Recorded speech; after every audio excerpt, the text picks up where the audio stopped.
Hello guys, ഇത് ഞാൻ മൗറീഷ്യസിൽ പോയപ്പോഴത്തേക്കും അവിടുത്തെ റോഡരികിൽ വിൽക്കുന്ന ഒരു കരിമ്പ് ജ്യൂസ് വിൽക്കുന്ന ഒരു ചേട്ടനെയാണ് കണ്ടത്. അങ്ങനെ ഇവിടെ നിന്ന് ഞങ്ങൾ ഓരോ കരിമ്പ് ജ്യൂസ് കുടിച്ചു. ഞാൻ മോക്ടെയിൽ കരിമ്പ് ജ്യൂസാണ് കുടിച്ചത്. മോക്ടെയിൽ എന്ന് പറയുമ്പോഴത്തേക്കും അതിലിവർ ലെമൺ, ജിഞ്ചർ, പിന്നെ പൈനാപ്പിൾ, ഓറഞ്ച്, പാഷൻ ഫ്രൂട്ട് ഇത്രയാണ് അവർ ആഡ് ചെയ്യുന്നത് ഈ ഷുഗർ കെയിൻ ജ്യൂസിന് പുറമേ. നമുക്ക് ആവശ്യമെങ്കിൽ അവർ ഐസും കൂടി ഇട്ട് തരും, അല്ലെങ്കിൽ ഐസ് ഇല്ലാതെ അവർ നമുക്കുണ്ടാക്കി തരും. ഈ കടയിൽ നമ്മൾ ചെന്നപ്പോൾ ഫുൾ തേനീച്ചകളായിരുന്നു. കണ്ടോ, ഇവിടെ ഇങ്ങനെ പറക്കുന്നത് നിങ്ങൾക്ക് കാണാൻ സാധിക്കും. ഒത്തിരി തേനീച്ചകളുണ്ടായിരുന്നു ഇവിടെ. ഈ വീഡിയോയിൽ ഇപ്പം നിങ്ങൾ ആ കരിമ്പ് ജ്യൂസ് ഉണ്ടാക്കി ഓരോ കപ്പുകളിലാക്കി കൊടുക്കുന്നത് ആണ് കാണാൻ സാധിക്കുന്നത്.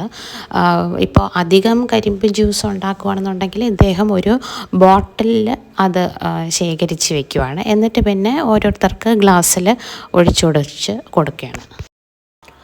ഒരു 2-3 കിലോമീറ്റർ ദൂരത്തേക്ക് ഒരു കടകളോ ഒന്നും ഇല്ലാതെ ഇങ്ങനെ ഒരു റോഡിങ്ങനെ നീണ്ടു നിവർന്ന് കിടക്കുവാണ് ചുറ്റും. പക്ഷേ കാണാൻ മനോഹരമായ കാഴ്ചകളുണ്ട്. ഒരു വശത്തിങ്ങനെ നദിയും പിന്നെ മറുവശത്ത് ഇങ്ങനെ ഫുള്ള് പച്ചപ്പും മരങ്ങളും ഒക്കെയാണ്.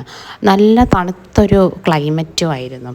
അപ്പോൾ ഇദ്ദേഹത്തിൻ്റെ കട മാത്രമേ അവിടെ ഇങ്ങനെ ഒറ്റപ്പെട്ട് നിൽക്കുന്നതായിട്ട് കണ്ടുള്ളൂ. അത് കാരണം വഴി പോകുന്നവരൊക്കെ ഇവിടെ നിന്ന് കരിമ്പ് ജ്യൂസ് വാങ്ങിച്ച് കുടിക്കുന്നുമുണ്ട്.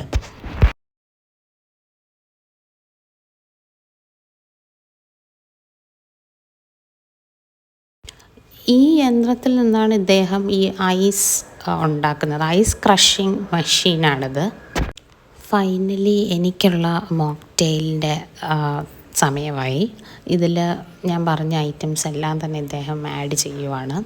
എന്നിട്ട് ലാസ്റ്റ് 2 പുതിനയുടെ ഇലയും പിന്നെ ഒരു മുസമ്പിയുടെ ഒരു ചെറിയൊരു പീസും ഒക്കെ വെച്ച് ഡെക്കറേഷനൊക്കെ ചെയ്തിട്ടാണ് അദ്ദേഹം എനിക്ക് തന്നത്.